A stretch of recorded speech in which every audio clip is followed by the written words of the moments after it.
राग द्वेष से प्रेम भी नहीं करना है। ये भ्रम है आप लोगों को कि प्रेम में सुख नहीं मिलता है। प्रेम में सुख नहीं मिलता है, सच्चे प्रेम में सुख मिलता है। लोगों ने संबंधों को प्रेम बना लिया है। आपसी जो संबंध है आपके, समधी समधन के, समधी समधी के, उनको आपने प्रेम मान लिया है। वो प्रेम नहीं है। प्रेम ऐसी वस्तु है जिसके बिना आप रह नहीं सकते, उसी को प्रेम कहते हैं। सत्य वह वस्तु है जिसके बिना आप रह नहीं सकते।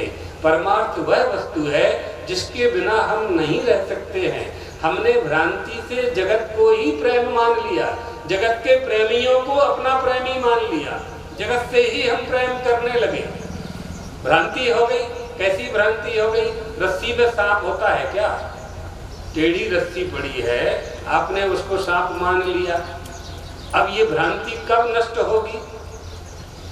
ये भ्रांति, ये भय बन गया कि सांप है, ये कब नष्ट होगा? जब तक कोई प्रकाश से दिखाएगा नहीं कि बेटा ये सांप नहीं रस्सी है, तब तक आप उस झूठे सांप से भयभीत होते रहेंगे। सांप है ही नहीं। गांव के लोग 100 लाठी लेकर के आ गए और सांप को मारने लगे। सांप वहां था ही नहीं, तो मरेगा कहां से? ना तो रस्सी में सांप पैदा हुआ है, ना वहां सांप था, न सांप की कोई सत्ता थी। लेकिन एक व्यक्ति के चिल्लाने से गांव के लोग लठ लेकर के आए और सांप को मारने लगे। सांप वहां था ही नहीं। ये भ्रांति, इस भ्रांति को नष्ट करना। छिपनी जानते हैं? छिपनी बैनगंगा में मिलती होगी, पुराने लोग जानते होंगे, बच्चे तो नहीं जानेंगे। हाँ, छिपनी। छिपनी धूप में रख दो तो चांदी जैसी चमकती है। छिप सुप्तिका रजतवत, रज्जव सर्पवच्च, सुप्तिका रजतवत। अब सीप को आपने चांदी मान लिया। इस सीप का दोष है, छिपनी का दोष है कि तुम्हारा दोष है? बालू के ढेर पर प्रखर प्रकाश की किरणों की चमक के कारण ऐसा लगा मृग को कि वहां पानी है। दौड़ करके गया, वहां पानी था नहीं। फिर देखा तो राजस्थान के दूसरे टीले पर नजर गई, तो वहां चमक पड़ी सूर्य के प्रकाश की।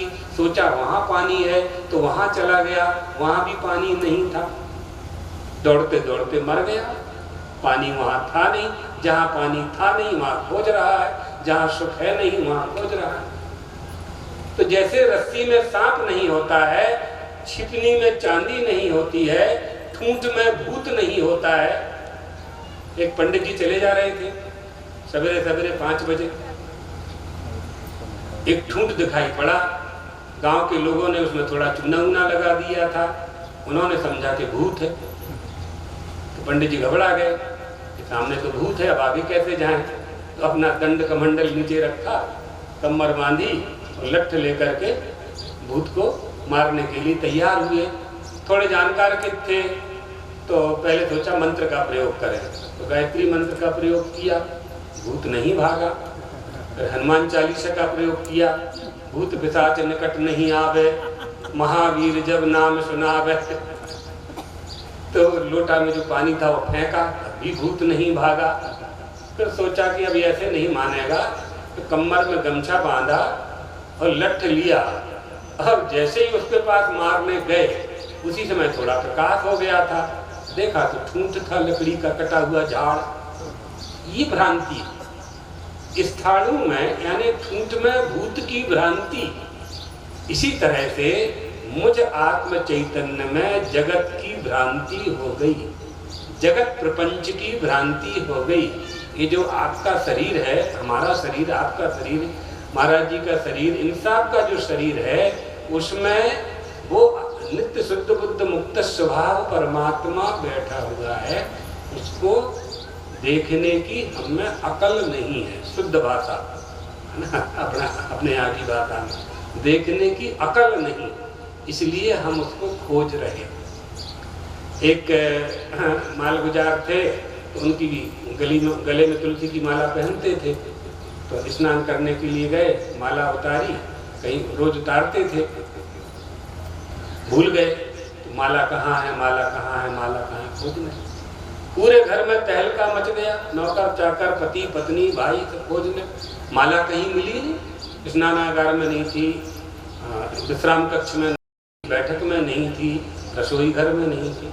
पत्नी से कहा, तुम क्या ध्यान रखती हो, माला हमारी कहाँ गई?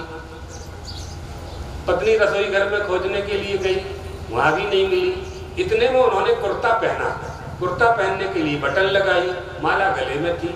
उस दिन उतारना भूल गए थे, माला के साथ नहा लिए थे, तो माला गले में थी। तो उन्होंने पत्नी को आवाज लगाई। आप लोगों के यहाँ बोलते हैं ना, मुन्ने की अम्मा, ऐसा। पत्नी का नाम नहीं लेना चाहिए, शास्त्र वचन है, पत्नी का नाम नहीं लेना चाहिए। इसलिए सासू लोग बहू का नाम बदल देती हैं घर आने के बाद, है ना? ऐसा, ऐसी परंपरा है कि नहीं?